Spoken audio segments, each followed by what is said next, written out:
You're listening to Southeast Radio's Business Matters with Karl Fitzpatrick in association with Wexford Insurances. Challenge us at Wexford Insurances 0818 31 30 30. Last year, a survey highlighted poor quality broadband across County Wexford.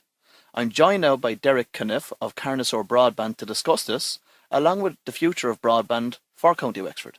Hi Karl, it's great to be here this morning. Can maybe start off by telling me a little bit about your own personal background first? Okay, well I'm from Dundrum in Dublin. My mother's Enniscorthy and I've been living down in Carn for quite some time now. Originally I'm a programmer, but I've always been involved in computers and communications, and that's it.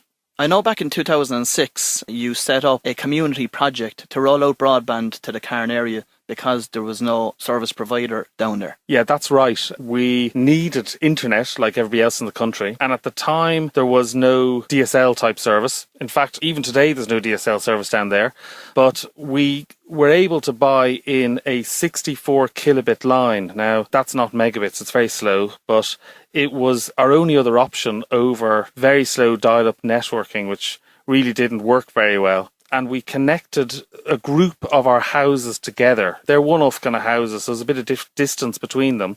And we were inundated with neighbours who also wanted to be part of the service. So we built it up that way, very much on a small scale and as a community service only. But in 2006, we turned into a commercial project where we started putting some money into it and buying more broadband, faster speeds, and then delivering it to people in a way, as a service that they could actually use in a way that they needed broadband to be for them. How does somebody go about developing a broadband business like that from an infrastructure perspective?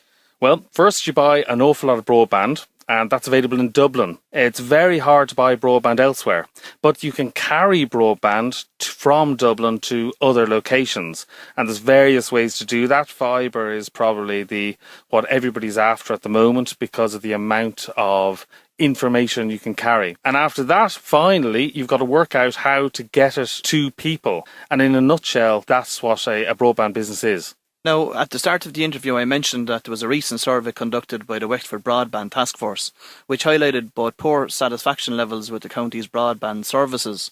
The major criticisms were centred around speed, reliability, cost and customer service.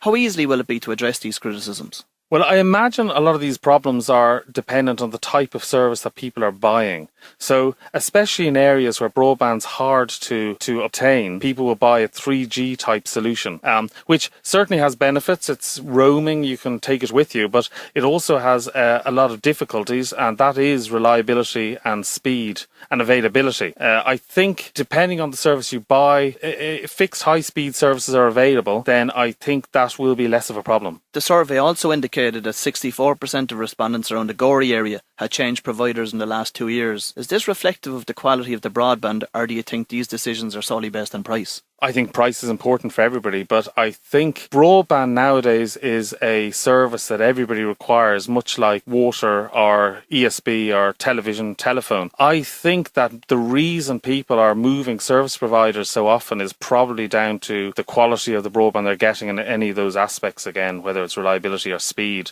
I think people are probably shopping around to find something that actually delivers what it says it should deliver. From a reliability perspective, is there still issues out there today? I think there is. I think a lot of people are buying copper broadband, DSL broadband. I think they probably are too far from the local telephone exchange, and that means the broadband's slow. It's not as is advertised, and I also think then it's prone to dropping and cutting out. Now, 3G, of course, is all to do with congestion. If there's too many people on a local 3G antenna, then they're going to find they drop off the network or their speed slow down. So I think they are the problems today with the services out there. From a business perspective, where do you see the further improvements coming from over the next 5 years in broadband? There's a lot more companies out there providing more services now, so obviously that's going to make a difference. The market out there, I think, will produce better services as there's more competition. I think, unfortunately, with the state of the incumbent telecom company, Eircom, I think there's difficulties there with their current financial situation. So I don't think that they're going to be rolling out newer telephone exchanges in more locations soon, and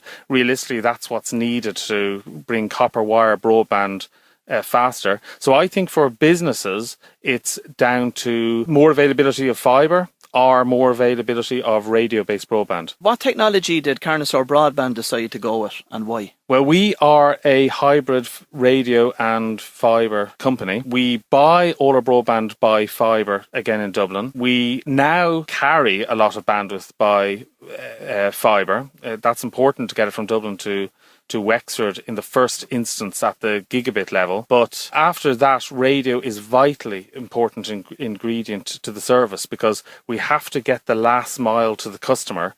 So we use radio links for that. And a lot of our backhaul infrastructure within Wexford County is point-to-point radio link as well. Are there any issues in relation to congestion from a radio links perspective? The type of radio we use, fixed wireless access, which means that we know where the customers are that we're supplying a service to. So it's important to design the network in such a way that we deliver speed to the customers as they need it, compared to roaming type networks where it's hard to predict the bandwidth requirement.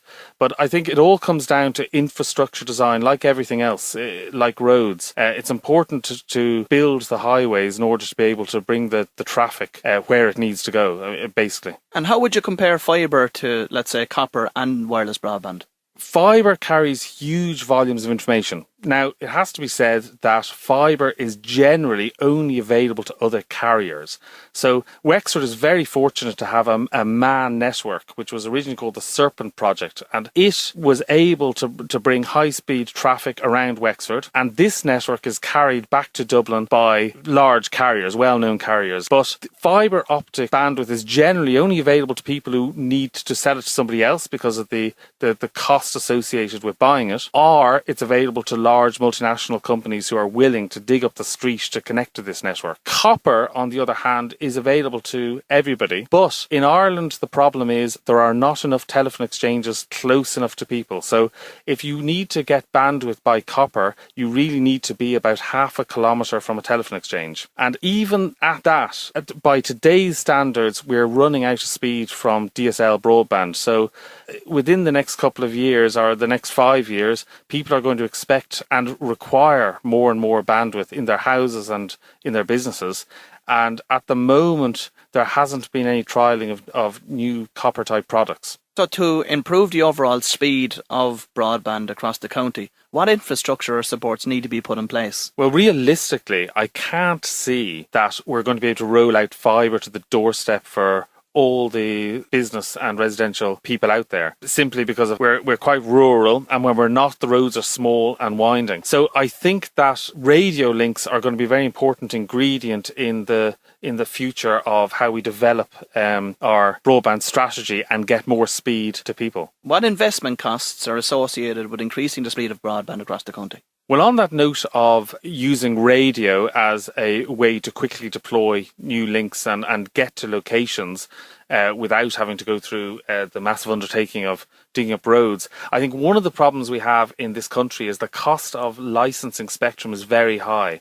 Currently, it runs at about €1,200 per link.